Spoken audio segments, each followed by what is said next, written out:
আসসালামু আলাইকুম। তো আমার উপরে একটু অভিযোগ করেন না ভাই, কি কারণে আমি পরিস্থিতির শিকার।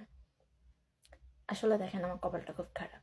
না স্বামী দিয়ে সুখ পেলাম, না এই বিদেশে এসে একটু শান্তি পেলাম। তার মধ্যে আমার কাছে লাইন সিম থাকে না। কিন্তু সবচেয়ে একটা জিনিস ভালো, আল্লাহ সবাইকে সব দিক দিয়ে নিরাশা তো করে না।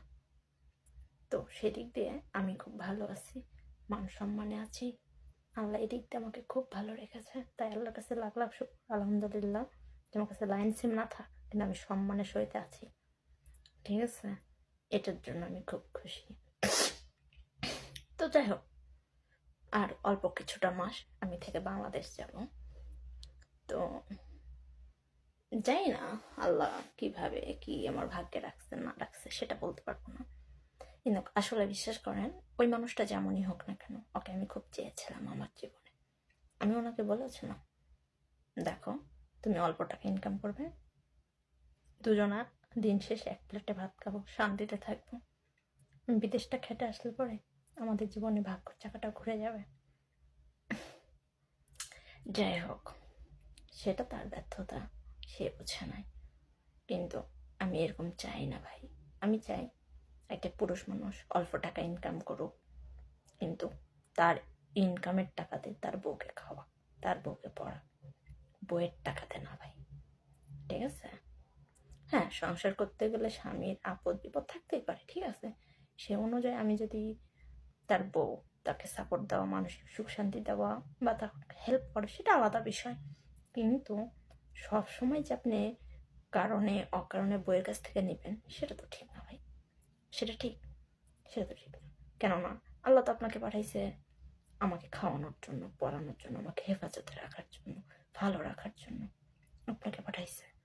এই জন্য তো আপনি আমাকে বিয়ে করছেন নাকি? তো বিয়ে করে যখন এসব যখন করতেই পারবেন না, তাহলে বিয়ে করার তো কোনো দরকার নাই রে ভাই। দরকার আছে ভাই? হাতের পাঁচটা আঙুল সমান না, পাঁচটা মানুষ সমান না, সব মেয়েরাও সমান না, সব ছেলেরাও সমান না, ঠিক আছে? অনেক ছেলেরা মেয়েদেরকে নিয়ে খেলা করে, অনেক মেয়েরাও অনেক ছেলেদেরকে নিয়ে খেলা করে, সেটা ঠিক। কিন্তু সব মেয়েরা না, সব ছেলেরাও না, ঠিক আছে? আল্লাহ ভালো জানে আমার ভাগ্যে কি আছে না আছে। কিন্তু এই কারণে এই কথাগুলো বললাম যে আপনারা যত আমাকে ইনবক্সে নক দেন, যত কথা বলেন, তো ভাই আমার নিজেরই মাথা ঘুরাইতেছে। কি কারণে ঘুরাইতেছে জানেন? যে আমি মানুষটা একটা, আমার হৃদয় মনে একটা, আমি একজনকে দেব, তো সঠিক মানুষকে দেব। আল্লাহ, আমি আশা করি আমি যত দুঃখ কষ্ট পাড়ি দিয়ে আসছি, যত যন্ত্রণা পাড়ি দিয়ে আসছি, আল্লাহ অবশ্যই না অবশ্যই আমার ভাগ্যে একটা সঠিক মানুষ অবশ্যই রাখবে। এবং সে মানুষ আমার টাকার আশা করবে না, অন্তত সে এটা আশা করবে যে তার 300-200 টাকা ইনকাম হলে সেটাতে আমাকে খাওয়াতে পড়াতে, বা সেটা দিয়ে আমাকে সুখে রাখা। আমার অর্থের উপরে তার বিন্দুমাত্র লোভ লালসা থাকবে না। আল্লাহ কোথাও না কোথাও এরকম মানুষ ঠিকই রেখেছে। আল্লাহ অবশ্যই আমার ভাগ্যে মেলাবে, ওটা আমি আল্লাহর কাছে আশা করি।